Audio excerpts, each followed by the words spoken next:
तो दोस्तों, आप लोगों का स्वागत है रत्नाकर ज्ञान सागर में। दोस्तों, इस क्लास में आप लोगों को 10 क्लास का ऑब्जेक्टिव उपलब्ध कराई जाएगी। प्रतिदिन आपको 13 सवाल उपलब्ध कराई जाएगी। ये सवाल बिहार बोर्ड एग्ज़ाम के लिए अर्थात 10 क्लास के लिए बहुत ही महत्वपूर्ण है। इसके अलावा जो भी कंपटीशन की तैयारी करते हैं उनके लिए भी महत्वपूर्ण है। तो चलो ये देखते हैं हम लोग एक एक सवाल को। तो पहली सवाल है, यूरोप में सर्वप्रथम क्रांति कहाँ हुई? तो दोस्तों, यूरोप में सबसे पहली क्रांति जो हुआ था वो फ्रांस में हुआ था। तो फ्रांस यूरोप का एक देश है, यहीं पर सबसे पहले क्रांति हुआ था। उसके बाद पूछता है कि फ्रांसीसी क्रांति कब हुई? तो दोस्तों, फ्रांसीसी क्रांति हुई थी 1789 ईस्वी को। इसी तरह से बढ़ते जाएंगे, देखेंगे कि तीसरा सवाल, ऑस्ट्रिया की राजधानी कहाँ है? तो ऑस्ट्रिया की राजधानी दोस्तों वियना है।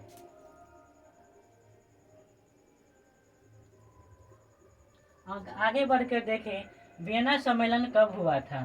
तो दोस्तों, ऑस्ट्रिया की राजधानी वियना है। ठीक उसी प्रकार से वियना में सभी देश के प्रतिनिधि एकत्रित हुए थे 1815 ईस्वी को। इसी तरह से कहा जाता है कि वियना सम्मेलन 1815 ईस्वी को हुआ था, जब नेपोलियन मर गया था उसके बाद। अगला सवाल है, ऑस्ट्रिया का चांसलर कौन था? तो दोस्तों, ऑस्ट्रिया का चांसलर था मेटरनिख।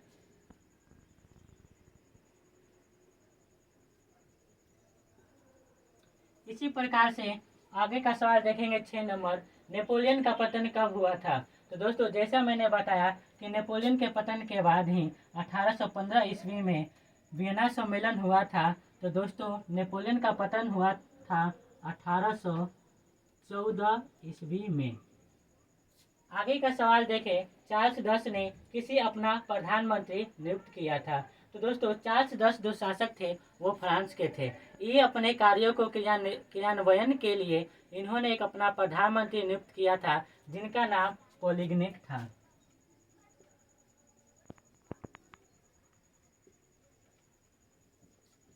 ठीक उसी प्रकार से आगे देखें, लुई फिलिप ने किसे अपना प्रधानमंत्री नियुक्त किया? तो दोस्तों, ये जो लुई फिलिप है ये भी फ्रांस के ही शासक थे।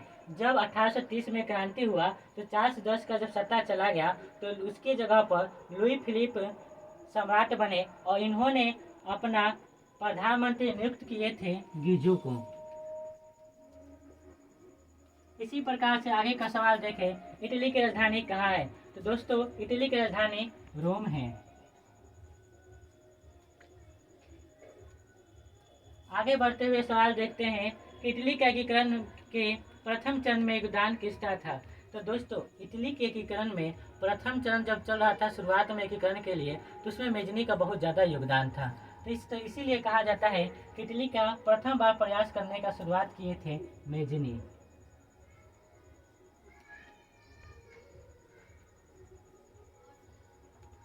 ठीक उसी प्रकार देखें, यंग इटली नामक संस्था की स्थापना किसने किया?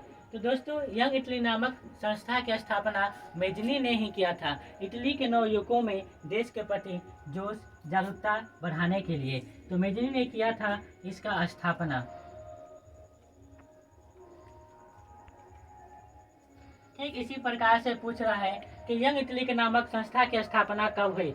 तो दोस्तों, यंग इटली नामक संस्था की स्थापना 1831 ईस्वी को हुआ था।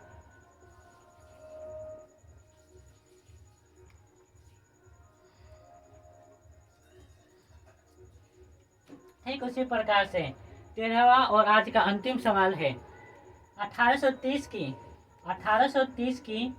क्रांति में किस शासक वंश का अंत हो गया? तो दोस्तों, जिस तरह से मैंने बताया था चार्ल्स 10, यानी कि 1830 ईस्वी में चार्ल्स 10 का जो था अंत हो गया था। तो चार्ल्स 10 जो थे वो बुर्बो वंश से संबंधित थे, इसलिए बुर्बो वंश के शासकों का अंत हो गया था 1830 की क्रांति में। तो इसी के जगह पर बाद में शासक बने थे लुई फिलिप। तो दोस्तों, आज के लिए बस इतना ही। अगली क्लास में मिलते हैं। तब तक आप ध्यान से देखिए, इसे उतारिए और याद कीजिए। मिलते रहेंगे प्रतिदिन।